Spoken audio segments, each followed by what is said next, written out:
Allah berikan kepada kalian. Jadi mulai sekarang ingat hadirin, kalau ngelihat uang kita atau ngelihat uang kita, tabungan kita, aset kita, itu harta Allah. Itu harta Allah.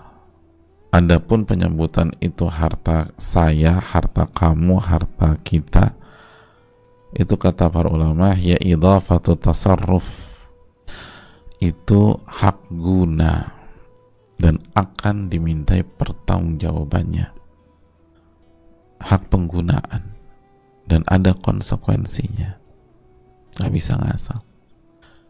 Jadi mulai sekarang jangan bilang harta-harta gue, suka-suka gue dong. Enggak.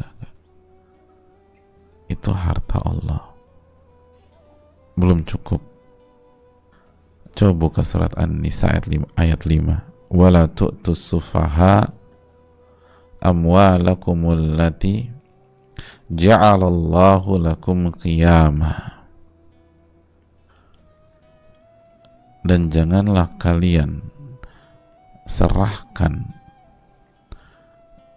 ke orang-orang yang belum bisa membeda atau belum sempurna akalnya,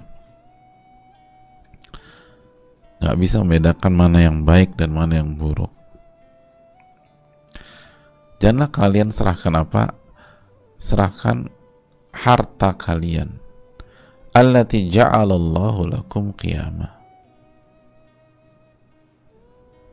yang Allah jadikan sebagai pokok kehidupan untuk kalian. Jadi Allah yang ngasih. Untuk apa? Agar kalian bisa hidup, modal kehidupan, agar kalian bisa bisa bertahan hidup dan memenuhi kebutuhan kalian. Jadi harta itu Allah kasih. Ja'alallahu lakum qiyamah. Itu harta Allah.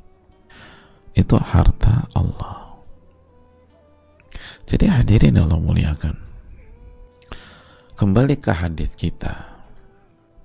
Jadi pelajaran besar bahwa harta Allah di sini, baik harta yang berkaitan dengan maslahat umum, itu harta Allah, maupun harta kita masing-masing, itu harta Allah.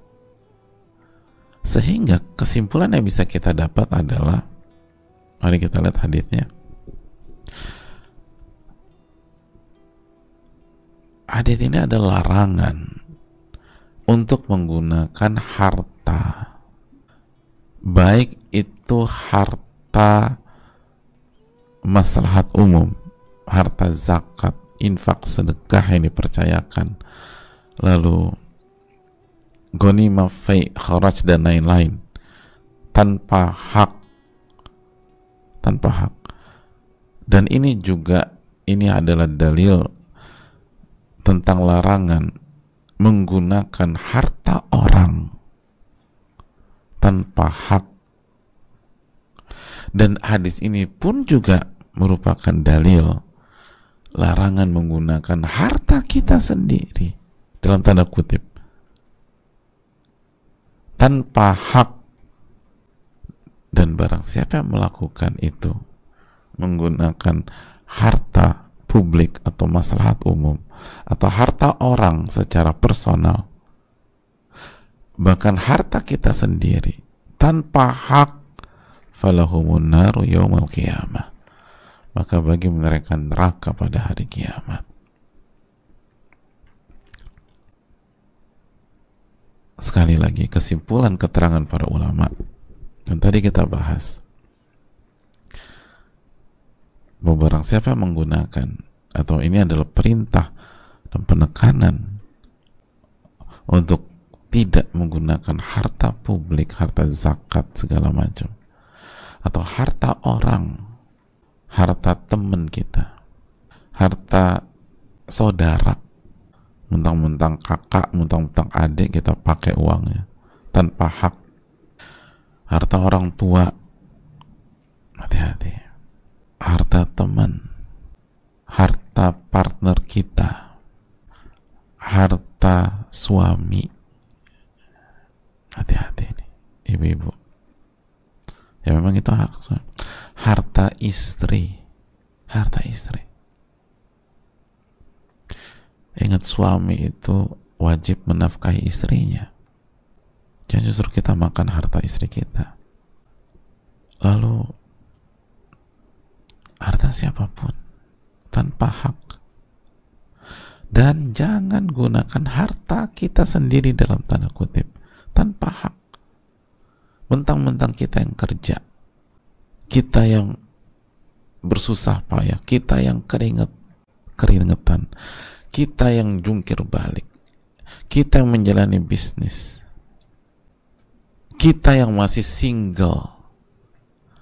Ya kan, kalau lo aja lo punya istri, lo punya anak-anak, gue kan single, so ya ini hasil gue jerih payah.